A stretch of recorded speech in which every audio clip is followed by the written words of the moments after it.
आपने अभी तक सब्सक्राइब बटन नहीं दबाया है तो सब्सक्राइब बटन को ज़रूर दबा दें और उसके साथ छपी घंटी को भी दबा दें, जिससे हम कोई नई भी वीडियो डालें तो उसका नोटिफिकेशन आप तक सबसे पहले पहुंच जाए।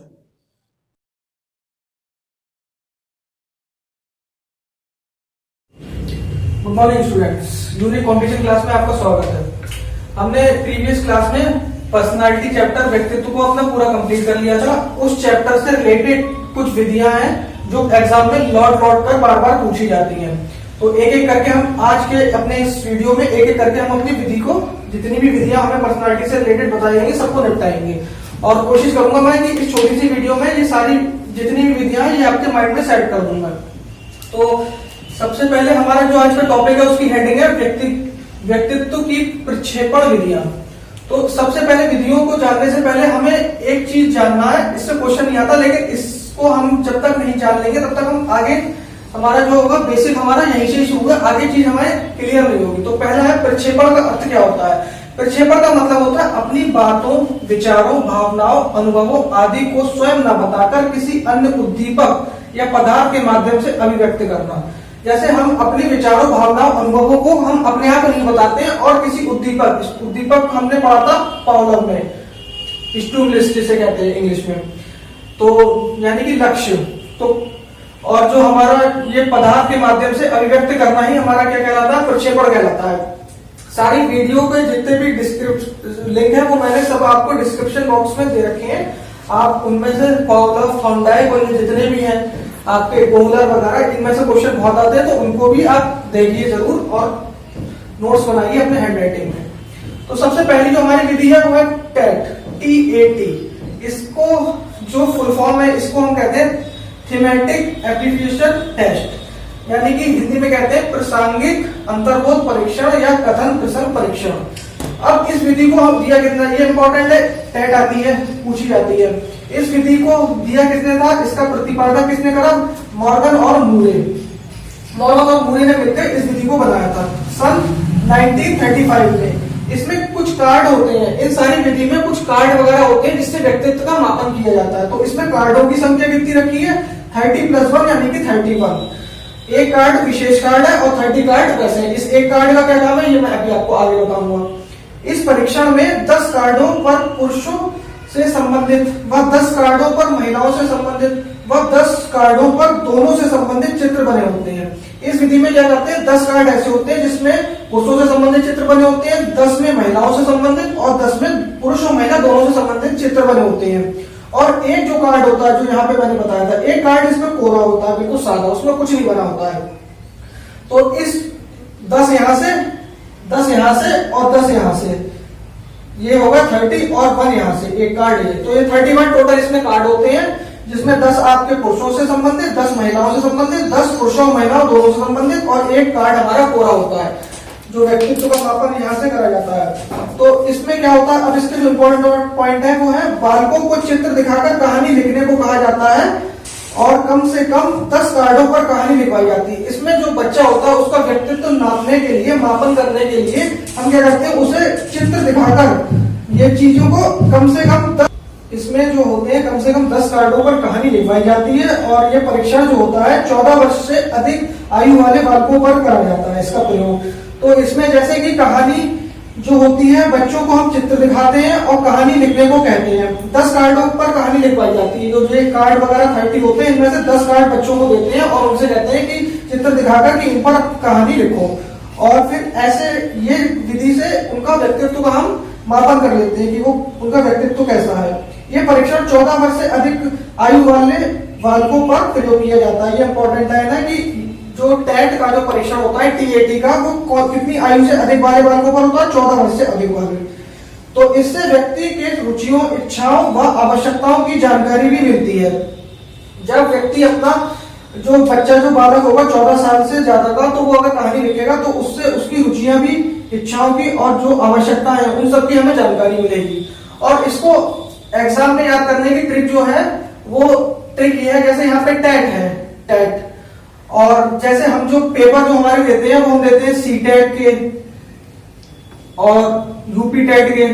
तो जब हमारे पेपर बिल्कुल नजदीक होते हैं और हम कुछ पढ़ते नहीं है तो हम पेपर देख के क्या कहते हैं, पेपर टफ आ जाता है तो हम कहते हैं कि हम मर गए। कि हमने कुछ पढ़ा नहीं तो हम मर गए, तो मर गए से बस ये याद रखें कि मर गए से क्या है, मूरे।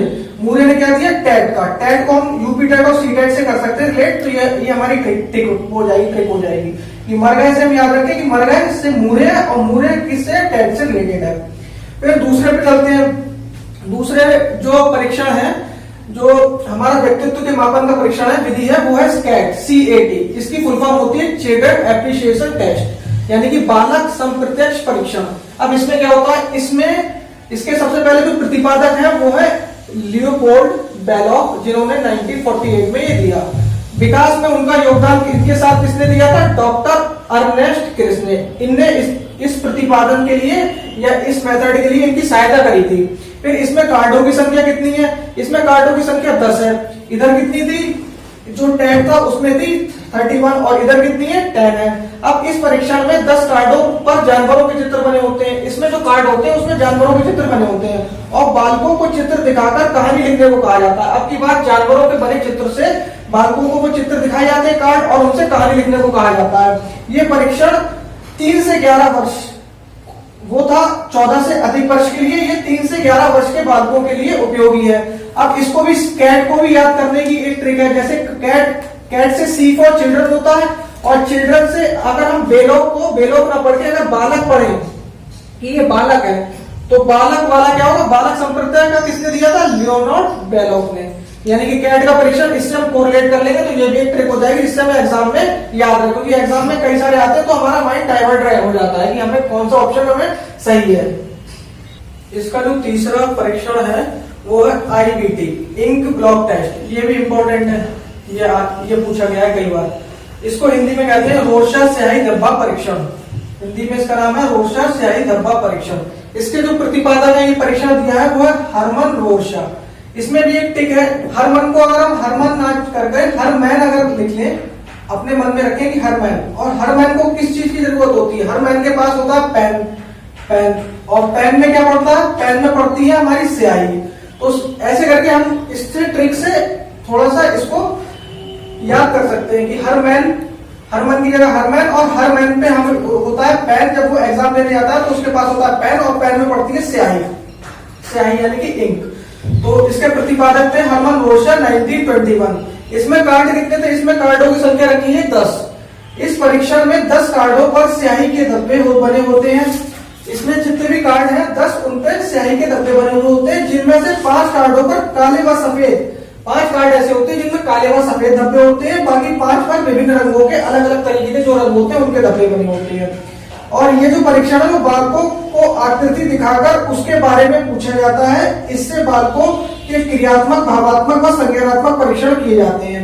इस परीक्षण में क्या करते हैं कि बालकों को आकृति दिखाकर, जो धब्बे वगैरह होते हैं उनसे आकृति बनाकर उन्हें दिखाकर उनसे पूछा जाता है, जिससे बालकों का क्रियात्मक, भावात्मक और संज्ञानात्मक परीक्षण किया जाता है। फिर उसके बाद चौथा जो हमारा टेस्ट है SCT, इसको इंग्लिश में इसकी फुल फॉर्म है सेंटेंस कंप्लीट टेस्ट, यानी कि वाक्य पूर्ति परीक्षण। इस तरीके के टेस्ट में जैसे जो हमारे जो चैप्टर वगैरह बच्चों के जो बुक्स में कंप्लीट हो जाते हैं, बाद में चैप्टर के बाद में जो फिल इन द ब्लैंक्स होती है, वो इनका उदाहरण है कि हमें कोई वाक्य पूरा करते हैं और बीच में एक ब्लैंक्स दे देते हैं, उसमें फिर पूछते हैं कि इसमें क्या चीज आएगी। तो इसमें भी ये टेस्ट में क्या है, इस पर चलते हैं। इसका प्रतिपादक कौन है, इसको देने वाले हैं पाइन एंड टैडलर। तो इसको जो दिया है वो पाइन एंड टैडलर ने दिया है और सन 1930 में दिया है। इसमें इनके साथ जो योगदान दिया करा था वो रोटर्स ने करा था। रोटर्स ने इनका थोड़ा सा हेल्प करी थी, जो योगदान दिया था विकास में इसके। और इसका उदाहरण है जैसे एक फिल इन द ब्लैंक्स हम लोग डालिए कि मैं बहुत खुश होता हूं जब मेरे माता पिता मुझे, अब यहाँ पे हमने फिल इन द ब्लैंक्स दे दी कि हम क्या दे देते हैं, माता पिता मुझे उपहार भी दे सकते हैं या पैसे दे देते हैं या कुछ भी चीजें हम क्या कहते हैं दे सकते हैं। तो यहाँ पे ये fill in the blanks type का जो होता है वो SCT सेंटेंस कंप्लीट टेस्ट कहलाता है। फिर पांचवा है FWAT। FWAT का मतलब होता है स्वतंत्र शब्द साहचर्य परीक्षण। इसको हिंदी में कहते हैं स्वतंत्र शब्द साहचर्य परीक्षण। ये एक मनोविश्लेषणात्मक विधि है। ये जो है वो मनोविश्लेषणात्मक हमारी विधि है। इसके प्रतिपादक है फ्रांसिस गाल्टन। इसके प्रतिपादक है और ये सन 1879 में दिया गया था। और सहयोग इसमें किसने करा, विलियम वुंड ने करा। विलियम वुंड ने इनकी हेल्प करी थी, इसमें सहयोग करा है विकास करने में। तो गाइस ये आज का जो व्यक्तित्व की प्रक्षेपण विधियां हैं वो एक ही वीडियो में मैंने कंप्लीट करी है। इन 4-5 विधियों में से ही क्वेश्चन जो है ज्यादातर पूछा जाता है और कोई विधि नहीं होती है जो एग्जाम में आती है, यही विधियां आती है लॉर्ड बेयर की। तो अगर आपको मेरी वीडियो पसंद आए तो चैनल को सब्सक्राइब करें, वीडियो को ज्यादा से ज्यादा शेयर करें और लाइक करें। Thank you very much.